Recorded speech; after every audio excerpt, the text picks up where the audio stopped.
I like to make men uncomfortable. I enjoy making men uncomfortable. Yeah, there it is. There it is. After a decade of abject failure of trying to feminize Star Wars, after spending over $4 billion to buy the property, and then almost overnight turning it into a pile of cow dung.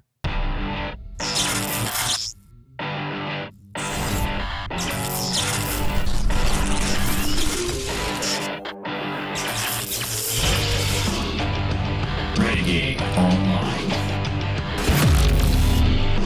No mention of the Rey Star Wars movie. Remember what I said earlier? People were asking about this. Well, Star Wars. We talked about a rumor a week ago about how I think Daniel RPK and then our buddy over at Den of Nerds, Josh, effectively confirmed he had heard the same thing, that the new Sean Levy Star Wars movie, Starfighter, the new Sean Levy Starfighter movie that is actively in production, like for real, it's in production, apparently, allegedly, unlike almost every other project we've heard about up to this point. The big rumor drop was that it was going to be about bringing a Force-sensitive kid that was a survivor or something, or connected to Luke's Jedi Academy, a survivor, I guess, bringing the kid to Rey. Yes, the movie eventually was going to have Rey as the hero again. To which I started asking, but we already had a Rey movie, right? Starfighter was supposed to be something else entirely. Standalone, like Solo or Rogue One or something like that. I said, boy, it's funny. You're telling me they've been talking about this Rey movie for 2.5 years since they marched Daisy Ridley out at Star Wars Celebration. There's the picture on the screen right there on that park place. Star Wars Celebration 2023, April of 23. That is 2.5 years ago. Rey's back. Nothing's been done. Now you're telling me she's going to show up in the Sean Levy movie. That's the rumor. And I said, boy, oh boy, I've been saying this for years. I said, Sharmeen Obaid-Chinoy, so they have gone through, at least for the last, year and a half, they have gone through 4 writers for this movie, for the Sharmeen Obaid-Chinoy movie. By the way, if you don't remember who Sharmeen is, let me remind you. Is happening now. And so you are watching the lessons of, and it's a dramatization of the lessons of it. As an activist and an artist, do you make that calculation? Who is my target? You talked a little bit about, I want women to watch this, and I want them to feel empowered, and I want my daughter to have heroes. Women in the World is the name of this panel, being hosted by, right there, yes, that is Jon Stewart, The Daily Show, Jon Stewart, and you've got this panel here, and yes, that is right here above me. That's you know who she is, that actress, whatever. I've kind of deleted her from my brain. Sorry. One of those angry Hollywood feminists. But you look to her left, so going this way on the screen, okay? Sorry, the camera's reversed when you're in StreamYard, so it's a little different. Meryl Streep, thank you. I blanked out. Meryl Streep, thank you. Not Glenn Close. No, that's Meryl Streep. I saw you, Tennessee. Meryl Streep, thank you. And then you keep going. I don't know who the chick in the middle is. But the one all the way over there on that side is Sharmeen Obaid-Chinoy. Now, Sharmeen Obaid-Chinoy, to remind everybody, basically she was a nobody in Hollywood. She made teeny tiny little independent documentary dinky films, nothing of any massive financial significance anywhere, okay?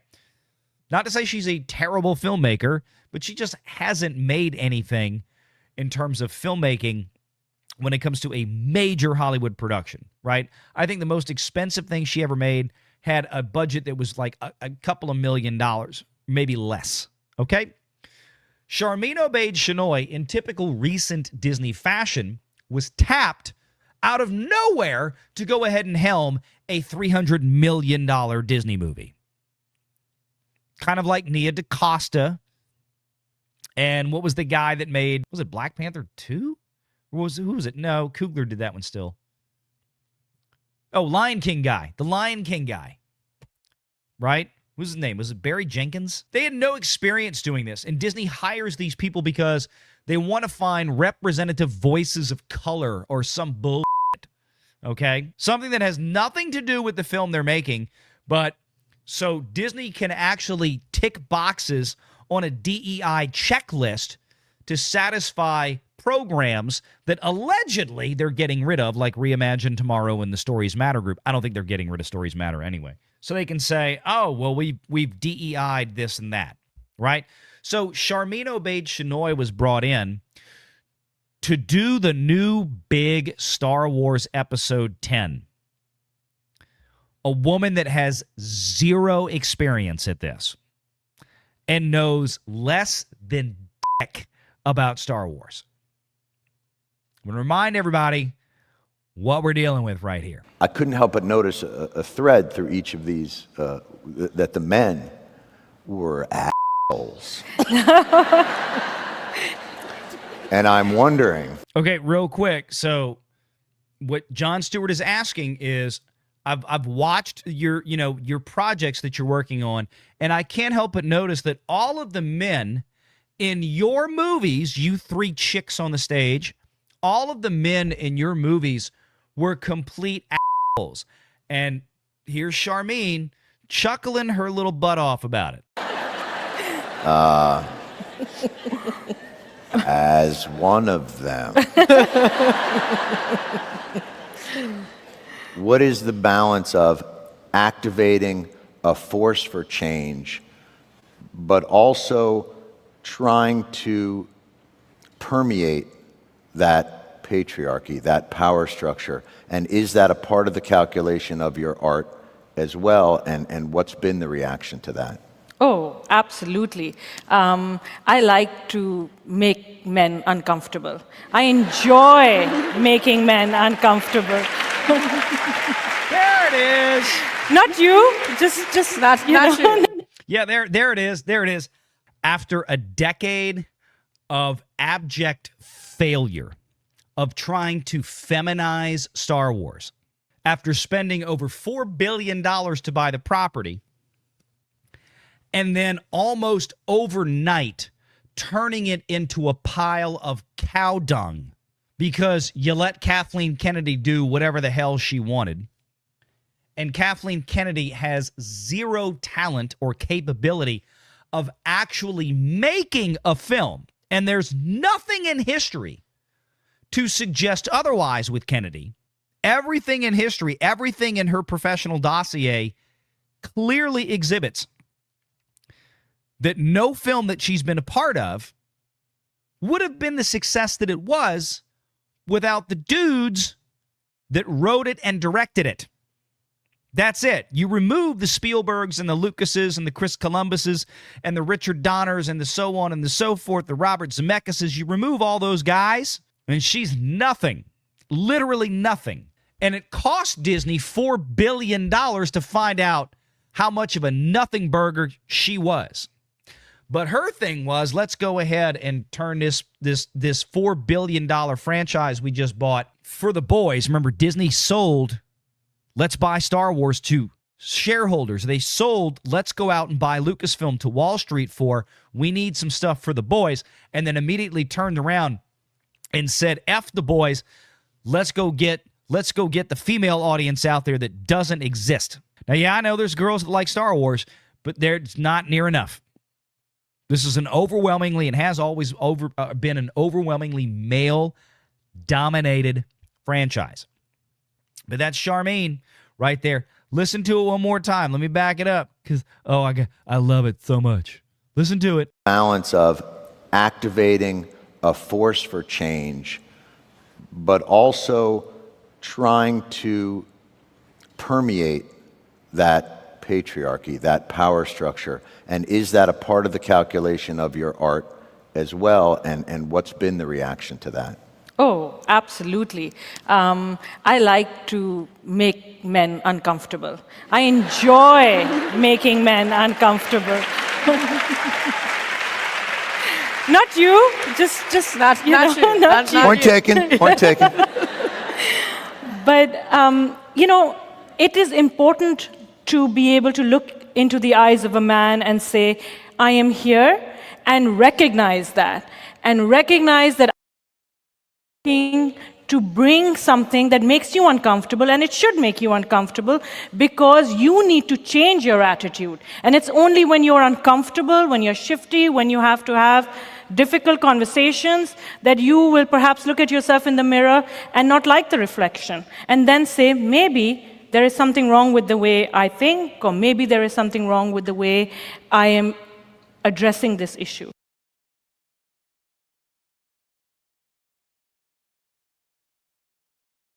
You could see her and Kathleen Kennedy sitting there sipping tea at Spago's or whatever, having their little lunchy mimosas or whatever, talking about how much they hate men and the patriarchy, and they can't stand old white dudes and the fans, and they were going to stick it to the patriarchy and all this kind of stuff, blah, blah, blah.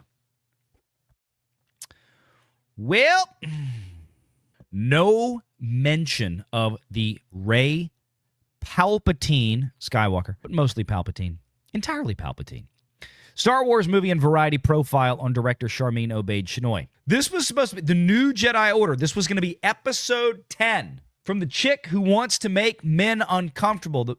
She can't stand men. She hates men. She wants to make men uncomfortable. Men are bad. Men are evil. Men do bad things to women. Men are born that way. Blah, blah, blah, blah. Patriarchy. Everything here in this article that Marvin wrote is spot on. It's really, when Variety publishes a major profile on a filmmaker, readers tend to notice what's not only included, but what's missing. And I want to key in on that line for everybody to understand out there, because this is 100% true. Variety is one of the three major Hollywood publications. Some folks would argue out there it is the most major Hollywood publication because it's the oldest. Variety magazine has been around for, almost 100 years now? People do interviews with Variety, and Variety chooses to do interviews with people for reasons, okay? And there's 100,000 wannabe actors out there. There's 100,000 wannabe filmmakers, 1 million wannabe filmmakers out there. Sharmeen Obaid-Chinoy was picked up and did an interview with Variety. That doesn't happen randomly, okay? There's a lot that goes on to get it in there. Maybe we just got some confirmation on something here. What I suspected, I started scratching my head a couple of weeks ago. I told you before, and here it is. On October 11th, Variety ran an exclusive piece highlighting Obaid-Chinoy's work as an executive producer on Don't Be Late, Myra, a short film by Pakistani-American director Afia Nathaniel. The article, which praises Sharmeen Obaid-Chinoy's support of socially conscious storytelling, describes her as a 2-time Academy Award and 4-time Emmy winner, and notes her experience directing Marvel's Ms. Marvel. Yes, and she did direct Ms. Marvel. And as you remember, they brought her in for that. And I don't remember if she was the showrunner or if she directed a couple of episodes, kind of a trial run. And this is what segued her over into the Lucasfilm side of things. Because, look, Disney, when it comes to writers and directors, if you haven't noticed, they tend to get passed around from one Disney studio to the next like an old bong pipe. It's the best way I can think to describe it to you. But, Sharmeen Obaid-Chinoy obviously she's of Middle Eastern descent. And Ms. Marvel, the Disney show that nobody watched, featured a character of similar descent. So they probably said, hey, this is a story about a girl that looks like this and is from this area, so let's have a director come in that is from this area. This is the kind of thing, it's like, this is Hollywood now. It's all about the personal experience as opposed to merit and talent, which is why Disney farts out so many shitty properties, okay? One thing the article doesn't mention, right? And they talk about what she's done. They talk about what she's got coming up. Variety and Sharmeen Obaid-Chinoy, no mention to Star Wars. I told y'all. When the Sean Levy thing dropped and they were talking about this rumor that Ray was going to be in the Sean Levy movie, it's like, how many different Ray movies are going to get? I'm like, now I'm wondering if that Charmin Obaid-Chinoy film did not get disappeared. In April of 23, Lucasfilm officially announced that Charmin Obaid-Chinoy would direct a theatrical Star Wars film set 15 years after Rise of Palpatine, centered around Rey. Daisy Ridley walked out on the stage. I'm back. Yeah, they did the whole thing. It's about time, Charmin Obaid-Chinoy said in a video that they filmed for a Lucasfilm promo thing, YouTube and everywhere else.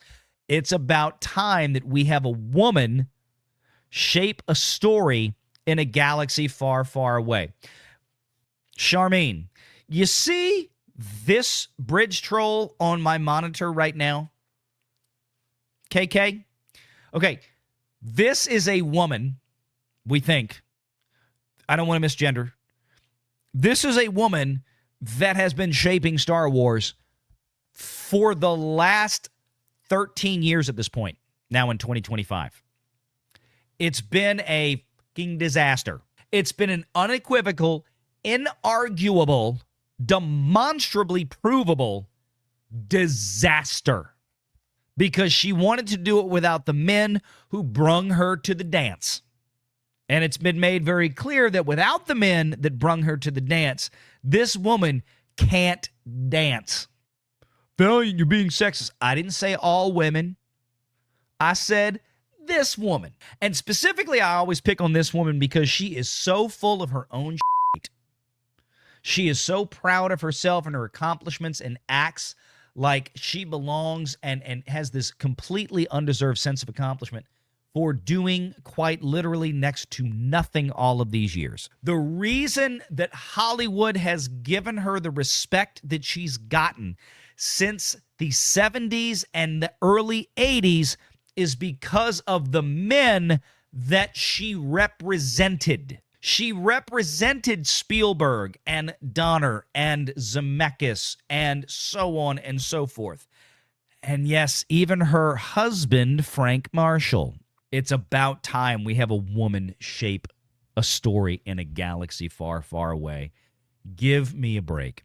And now it appears that by Charmin Obaid-Chinoy and her own interview that she has done here with Variety magazine, she ain't there no more. And this is it. Just to be fair, you can go to Variety here, and you can go see this article. You can go read it yourself. This was just published a couple of days ago. Monday, as a matter of fact, Monday afternoon. And she talks about everything she's done in here. She talks about the projects that, what's next, what's coming from Charmin Obaid-Chinoy. Lucasfilm, Kathleen Kennedy, and Star Wars, no discussion. No discussion.